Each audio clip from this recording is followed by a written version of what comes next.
For the latest top tips, reviews and advice, please subscribe below. Hello and welcome to Attwoolls Outdoors with me, Mike.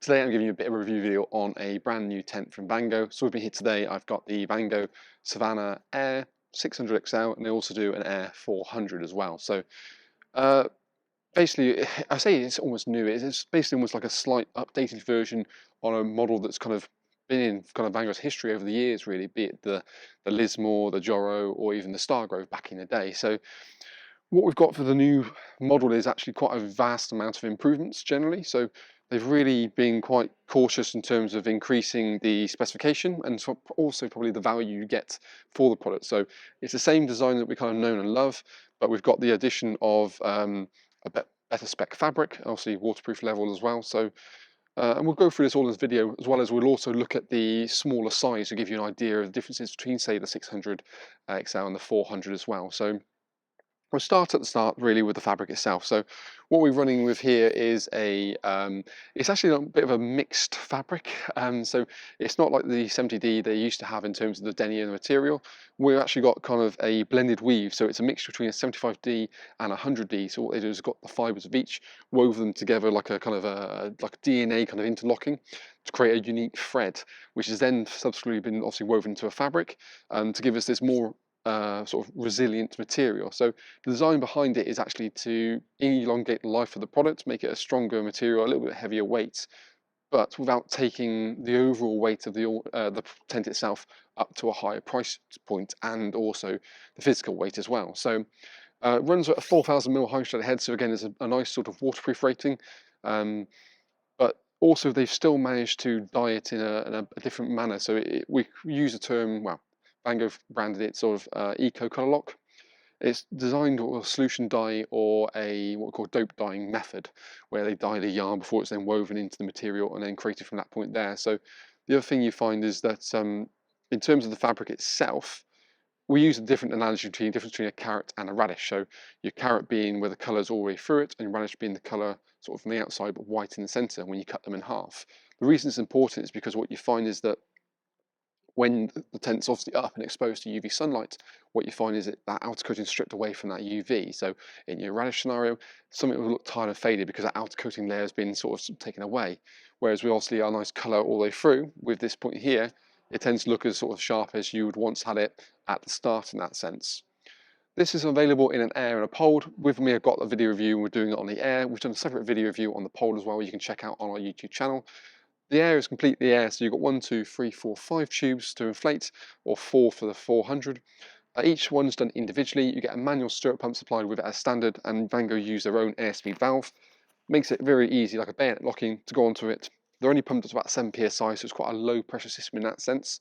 And you can see from our own pitching and packing videos we've done, I think I pitched the large size, I think 600 on my own, in the best part of, I think it's about 12 minutes. So again, means perfect for a weekend use, or if you're going for a longer stay away, that still works really quite nicely. We've got a new kind of deep blue colour, so I'm not sure it's overly apparent on being inside and with the camera itself, but it's definitely more of probably a premium blue, and we've got this kind of two-tonal, slightly lighter colour blue as well, just to make it pop a little bit, be it with the beams and whatnot. Orange visibility guy ropes as well, so means hopefully you're not going to trip hazard and see it quite easily. And also at the bottom here we've got webbing straps, which again are still also solution dyed as well. So it's designed that, again, it's designed to last, and also the pegging point's a little bit different. So what you find is that you get like an orange plastic peg, which is designed to fit where you want to peg it. So it's almost the main 6 pegging points, back 2, front 2 with a ground sheet sewn in, and also the front 2 of the actual tent itself as well.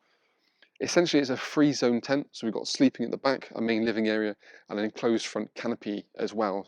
The front canopy door can open up fully to incorporate that outside directly in. And when you move down to the 400, which we'll see in a second, you moved from a double bay living area to a single bay living area. Admittedly, it's a bit bigger than one single bay, but it's designed in that sense. We've got crystal clear PVC windows around the tent as well, and then we've got toggle up curtains to get the privacy as and when you wanted to. And one of the main points of difference really going forward is that front awning enclosure area has the ability of getting completely curtains, so you can then hide everything inside of there if you really wanted to. We've got one side door located on the side for both models, and the door's a little bit different now. It's got what I want to call like a D door.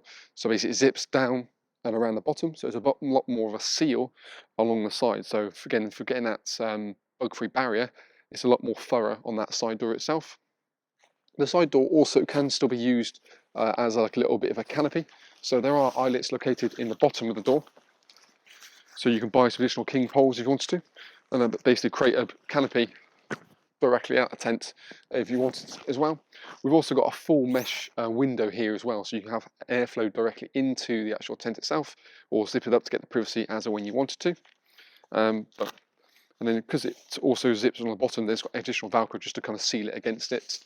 But it works really well. I think, like I said, that one of the probably biggest criticisms really with something like the Lismore in the years gone by, albeit probably the fabric being a bit on the lighter colour side, was the fact that the door didn't properly seal. You would get a little bit of draft coming directly through.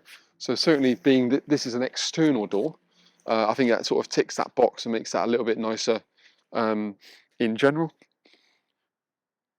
As we kind of come to the front section, in fact we'll come through this way. As we come through to the front of the actual tent itself, you can see the door can open from right to left, so it almost opens halfway or fully open, and it gives you that flexibility of having that little bit of a corridor into your main party tent, and creates that kind of natural sort of storage section for a cooker or a unit, wherever you want to put it as really. What we're also doing with the Savannah is actually you get a footprint included. So a footprint comes in two parts, one for the main body and one for the front section. So if you wanted the ground sheet in this section, you potentially could. For me, I would, unless you're having the door sealed all the time, or if it's nice weather, then I would put it down. Apart from that, because I kind of see this as almost like a wet dry area, I would either fold it in half, so obviously you're only using that one side over there, meaning that if it was to rain, the water's going to soak into the ground at the front here and not going to collect. So that's one thing you can look at doing. Like I said, you've got curtains on all of the front section as well, so you can get obviously the ultimate amount of privacy. Alternatively, as previously mentioned, we can open this up, roll that back, and then kind of the outside comes directly into the tent. We've got oversized kind of toggle points, so it means that we've then got one big nice open canopy, and actually will kind of bring the camera around a bit just to kind of get a bit more of a better understanding of the tent itself.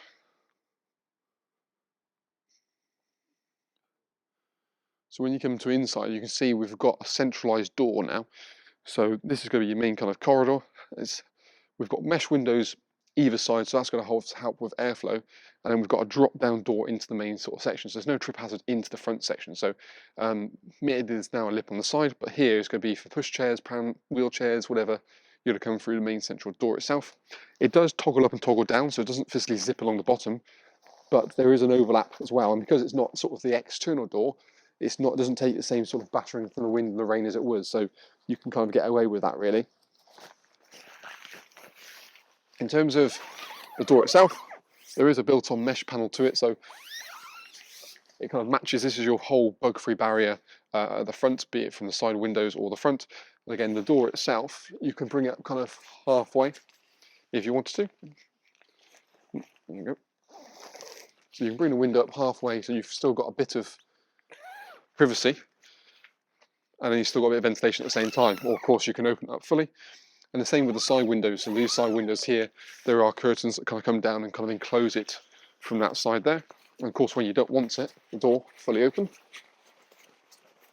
rolls away neat and tidily to the side. Kind of now into kind of the main sort of living area of the tent. You can see, oh, fingers and thumbs. So this in the 600 size, it's a double depth. So like I said, you've got a real nice amount of space here, plenty of height. I mean, I'm 6'2", can stand up in the certain this side. Immediately with the pre-angle tubes, it's a little bit, I lose a little bit of the height when I get to the corners, but for some things like lower furniture, that will probably be just about all right. Windows on either side as well, so you've got great visibility in, privacy curtains down to toggle up, and it can go to a halfway point or fully up to top when you wanted to. There's low-level ventilation points beneath the two windows on either side to help with airflow and help sort of fight condensation. You also got Vango's what they call TBS system, so it stands for tension band. So it's the ability of like internal guide points and bracing points, just to kind of give you a bit more stability. Something you can see detailed here quite nice and neatly. It's designed that it's not something you'll probably use a lot of the time. It's just those sort of stormy weathers, you can pop those in and just gives a bit more stability and structure to the tent. So for argument's sake, we had wind coming from this direction. If that was to pop back in, this strap here keeps it really nice and sort of rugged. It's something you see in their high-end back-end tents, and Vango kind of filter it into kind of all their family tents as well. But you can literally just toggle it and pop it back into its own little pocket in the corner as well. Also, what you find on this actually, which is a really nice addition, is the fact that they've now got Vango's got their Skytrack system. So it's a bit of beading that runs on the underside, so you can things like attach the lights onto it or have like a storage organizer onto it. So it gives you a lot of flexibility, and that runs quite nice and neatly down to cable entry point located down the bottom here. So we've got one on the side and one at the front as well, so you can have your mains hookup coming in to the main body without having to sort of worry about feeding it through a door directly.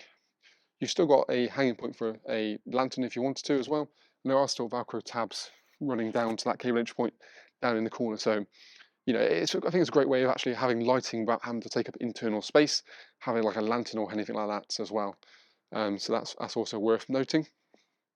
In the bedroom section here, when we move in, again, we've got a good amount of height in here as well.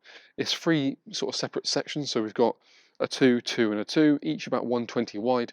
When you move to the 400 size, it does move from a 140 with 2 lots of bedrooms, so you get more space per person in the 400 than you do the 600. Dividers in the section are just toggled, so you can have it remove the bedroom dividers and have it as one big open space if you wanted to. Failing that, you have it as a 4 and a 2, 2 and a 4, depends on how you want to utilise it. Admittedly, you can't split it down the middle, but each one has its own sort of front door built onto it, and there's also storage pockets down in the corner as well, so you can actually declutter the main part of the tent itself. So again, that's a really nice kind of little extra. Let's bring the camera in actually and just get a bit more up close and personal to some of these little features that I have been mentioning thus far. So, like I said, we can probably see about the canopy depth for starters, really. Decent sort of depth. Like I said, you've got those windows on the outside, on the inside, and then we've got those curtains located beneath. The ground sheet, like I said, when you buy comes in this front section here, it's just a lay flat ground sheet, so there might be a little bit of a gap coming from the underneath, but it's again, for the price I think you're paying, it's still quite nice to have that included. We've also got the visibility out with those little windows and the low level ventilation points beneath the window as well, just to kind of help increase airflow. We've got our sort of front cable entry point located there, and then we've got the one obviously on the side over here as well in the corner. The bedrooms are really quite nice and dark, and actually one thing we've now moved to a midnight bedroom, so it's a much darker bedroom than it was before. So again, that's a great little addition. And again, like I said, we've got dividers, kind of keep it all neat and tidy, and there's a little ventilation point you can just about see at the end there as well. And we've also got the lighting, which we've put on. So again, you can attach it to the Skytrack if you really wanted to, so it works really smartly. And then the storage pockets located in the corner, you can just about see that. Admittedly, lighting's not great inside this tent. We've got the side door there, again, we've got the mesh built onto that whole kind of window, and then we've got the crystal clear windows running throughout it as well. The thing I quite like is just how I think the coloration of the tent works really well. Big ventilation point directly at the back as well, so that helps to kind of increase airflow. But again, very kind of simplistic to pitch, and we've got these sort of visibility guide points, pegging points as previously mentioned, just to make sure you kind of peg those first using the peg method. But no, I think generally with the updates that I think Vango have really made, I think you've got a nice model, something a little bit different. I suppose it's like a good, it's like one of the things you have the recipe. In fact, so you look at the 400 sizes actually as well. So that's the 600, and then we move over to the 400. So straight away you can see a slightly different structure. This is the poled version initially. You can see kind of where the extra space is being gained. So runs about a similar sort of length, just it's the double bay living area is the main thing. And of course the width does chop and change between the two models. Very nice and boxy, still the same functional front door into your main living area. And we've got that kind of 2-position bedroom section, so obviously a 2-berth and 2-berth. but still one window on the left side there, and that's that mesh window there. So that's the same as you can see on the 600, just obviously we've actually rolled it down and zipped it down to give you a bit more of an inkling into what that looks like. And we've still got those curtains on the front section which kind of toggle up and keep it kind of neat and tidy. But yeah, I think going back to what was sort of mentioned before, is what they've kind of done is almost kept the recipe the same, but just put a bit more jazz and a little bit more in there for you. So I mean, when you compare this to probably its predecessor being the Lismore, there's a lot more going on. I think, and it runs around about the same sort of price. So I think value for money wise, it's a bit of a no-brainer between the two.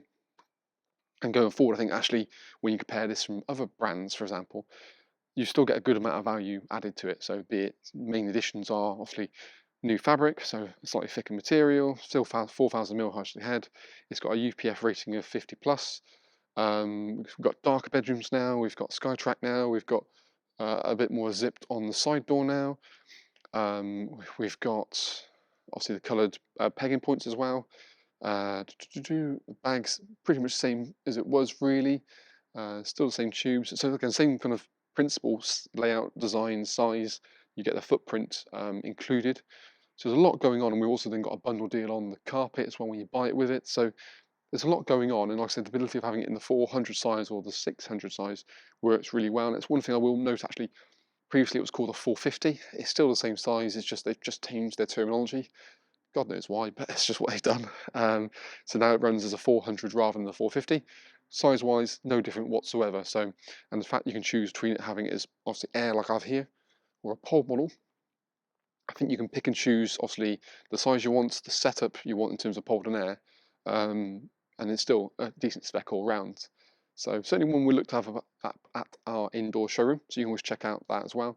If you want to see the pitching video we've done on it as well, you can always check out that in via the link below.